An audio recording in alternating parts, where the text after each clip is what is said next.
Bismillah walhamdulillah, wassalatu wassalam ala rasulillah, wa assalamu alaikum wa rahmatullahi wal barakatuh. Le Ramadan est pour la plupart d'entre nous le mois des retrouvailles et du partage. Chaque soir du mois béni de Ramadan, Allah sauve un certain nombre de croyants de l'enfer, délivrant ainsi leur âme d'un châtiment éternel vers un pardon et une récompense sans fin. Le Ramadan est l'occasion rêvée de faire partie de ces gens sauvés de l'enfer. C'est aussi l'occasion de sauver son propre cœur de l'enfer de la haine, de la rancœur et de l'animosité. Il est bien connu que les gens les plus heureux sont ceux aux cœurs les plus légers, les plus pardonneurs et les moins rancuniers. Le Ramadan est ainsi l'occasion parfaite pour purifier son cœur de ce carcan, de cette prison qui est la haine et la répulsion. L'imam Ibn Taymiyyah, qu'Allah lui fasse miséricorde, disait qu'il n'était possible de goûter au paradis céleste tant que le paradis terrestre n'était pas atteint. Ibn al-Qayyim, quant à lui, affirmait que l'état des gens dans l'au-delà est identique à l'état de leur cœur ici-bas. S'ils sont étroits, renfrognés et fermés, alors il en sera de même dans l'au-delà. Dans de nombreux hadiths, le prophète sallallahu alayhi wa sallam exhorte et incite les croyants à pardonner. Il y a derrière ces hadiths une volonté pédagogique d'apprendre aux musulmans de se libérer des carcans du mal. Dans un hadith, il dit « Le miséricordieux fait miséricorde à celui qui fait preuve de miséricorde.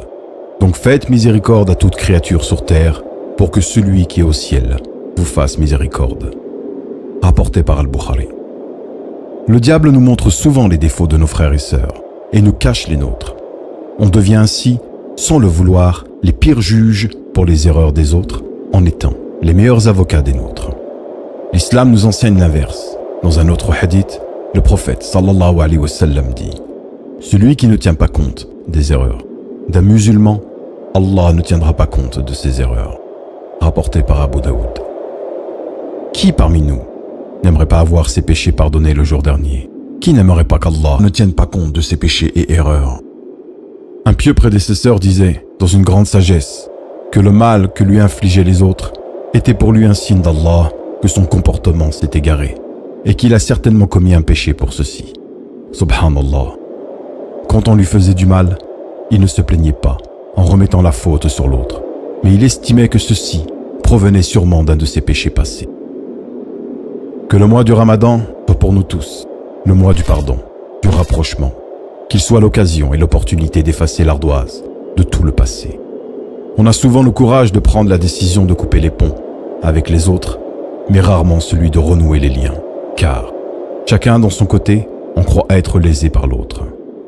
Ne pas les oublier, ne pas pardonner, c'est garder un poids sur son cœur, c'est prendre le risque de mourir le cœur gros, et c'est garder son esprit parasité par les erreurs des autres, alors qu'il devrait se focaliser sur les siennes. Prends donc l'initiative, mon frère, ma sœur, de faire le premier pas vers l'autre. L'autre que ton cœur a décidé de plus apprécier. Éduque ton âme à lui pardonner et tu verras. Au début, ce sera probablement dur. Mais une fois que ce sera fait, tu sentiras ton cœur être parcouru par un sentiment de douceur et d'enchantement indescriptible. Ne pense pas une seule seconde à ce que va penser l'autre. N'aie pas de crainte qu'il te repousse ou te rejette. S'il le fait, alors tu seras récompensé par ton Seigneur. S'il ne le fait pas, alors tu seras récompensé par Allah et tu auras retrouvé un proche. Ne crois pas que pardonner, c'est être faible. Bien au contraire, c'est faire preuve d'une force surestimable, surmonter son orgueil, sa fierté mal placée, pour prendre contact avec l'autre. Profite, mon frère, ma sœur, de cette occasion du Ramadan, de cette vidéo, pour renouer avec tes proches, tes voisins, tes frères et sœurs dans la foi, avec qui tu es en froid. Si tu n'as pas le courage de les appeler, ou ne serait-ce que d'envoyer un message pour les inviter à rompre le jeûne, eh bien dans ce cas, envoie simplement cette vidéo à la personne concernée. Peut-être qu'à son tour, elle fera le nécessaire pour renouer les liens.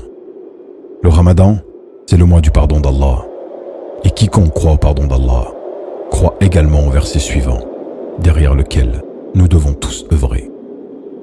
ولا يأتل أولو الفضل منكم والسعة أن يؤتوا أولي القربى والمساكين والمهاجرين في سبيل الله وليعفوا وليصفحوا ألا تحبون أن يغفر الله لكم والله غفور رحيم. والسلام عليكم ورحمة الله والبركاته.